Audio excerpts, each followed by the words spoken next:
Hello, this is Christina Smith, DMP student at Palm Beach Atlantic University, and I will be presenting this week's case study on Tetralogy of Fallot. The patient in review is a one-day-old who requires further evaluation for episodes of cyanosis when crying. The infant was born after an uncomplicated full-term delivery to a G1, P1 mother with no family history of heart disease. The baby appeared well developed, but was noted to be fairly dusky shortly after birth. The cyanosis seemed to worsen after a while during similar episodes of crying.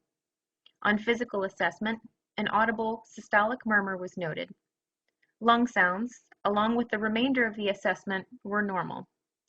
The chest X-ray showed no cardiac enlargement. However, the pulmonary vascular markings were diminished. The EKG showed right ventricular hypertrophy, while on the echo demonstrated a large ventricular septal defect, a large aorta, and very small pulmonary arteries. A severe pressure gradient was also noted across the pulmonary valve. It was upon these findings that the baby was started on prostaglandin and transferred to another children's hospital.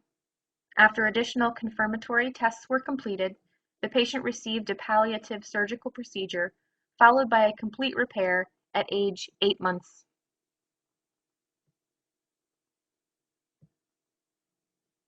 In review of the diagnostic and assessment findings for this case study, this infant has been born with the congenital heart defect known as Tetralogy of Fallot.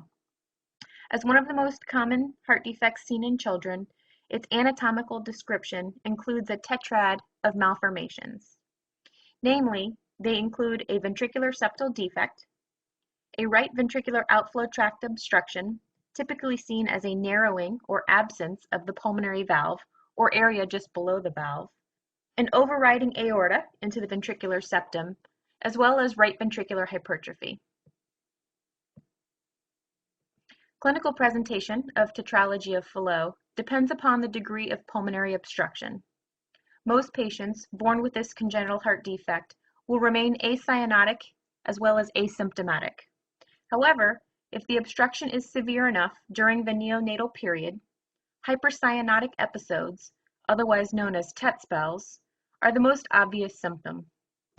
These episodes can result in a sudden and dramatic fall in oxygen saturation, along with the development of metabolic acidosis. These patients will also present with a systolic murmur during the first few days to weeks. Confirmatory testing will include an echocardiogram to visualize the cardiac structures, as well as a chest X-ray. The heart will typically appear normal in size on X-ray, with the potential for a boot-shaped appearance, depending on the degree of right ventricular hypertrophy, combined with the small or absent pulmonary artery segments. In cases such as the one being presented, optimizing pulmonary blood flow is the most important objective, as this infant will remain dependent upon the fetal shunt, known as the ductus arteriosus, for adequate oxygenation. In the immediate phase of treatment, such measures to maintain patency of the ductus arteriosus include the institution of a prostaglandin infusion. Prostaglandin, also known as alprostadil, is a naturally occurring vasodilator used in the treatment of cyanotic congenital heart disease to inhibit the premature closure of the ductus arteriosus.